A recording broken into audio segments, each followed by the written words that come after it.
بسم اللہ الرحمن الرحیم۔ السلام علیکم۔ آج کی ویڈیو میں جانیں گے کہ حضور صلی اللہ علیہ وآلہ وسلم پر جادو ہوا تھا اور ان کے جادو کے کیا اثرات تھے۔ جاننے کے لیے ویڈیو کو مکمل اینڈ تک ضرور دیکھیں۔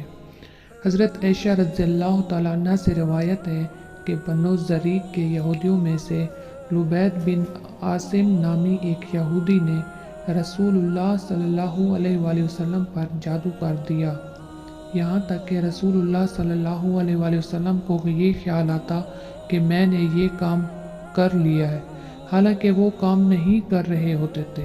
حتیٰ کہ ایک دن یا ایک رات کو رسول اللہ صلی اللہ علیہ وآلہ وسلم نے دعا کی، پھر دوبارہ دعا کی، پھر تیسری بار دعا کی، پھر فرمایا، اے عائشہ، کیا تمہیں معلوم نہیں کہ جو کچھ میں نے اللہ تعالیٰ سے پوچھا تھا وہ اللہ تعالیٰ نے مجھے بتلا دیا ہے۔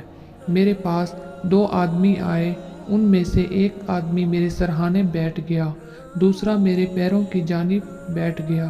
سو جو آدمی میرے سرہانے بیٹھا تھا اس نے پیروں کی جانب والے سے کہا، اے پیروں کی جانب بیٹھنے والے، اس شخص کو کیا تکلیف ہے؟ دوسرے نے کہا، ان پر جادو کیا گیا۔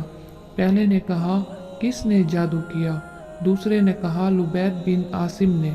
پھر پہلے نے کہا، کس چیز میں جادو کیا؟ دوسرے نے کہا، کنگھی میں، اور کنگھی سے جھڑنے والے بالوں میں، اور کہا، تر کھجوروں کے خوشہ کے غلاف میں۔ پہلے نے کہا، یہ چیزیں کہاں ہیں؟ دوسرے نے کہا، ذی اروان کے کنویں میں۔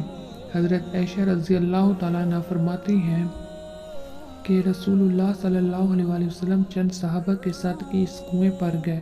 آپ صلی اللہ علیہ وسلم نے فرمایا، اے عائشہ، اللہ کی قسم، اس کنویں کا پانی مہندی کے پانی کی طرح تھا اور وہاں کے کھجور کے درخت شیاطین کے سر کی طرح تھے۔ حضرت عائشہ رضی اللہ عنہ بیان فرماتی ہیں، میں نے کہا، اے اللہ کے رسول، آپ نے اس کو جلایا کیوں نہیں؟ آپ نے فرمایا، نہیں، اللہ نے مجھے اچھا کر دیا اور میں لوگوں میں فساد بھڑکانے کو برا سمجھتا ہوں، اس لیے میں نے اس کو دفن کرنے کا حکم دے دیا۔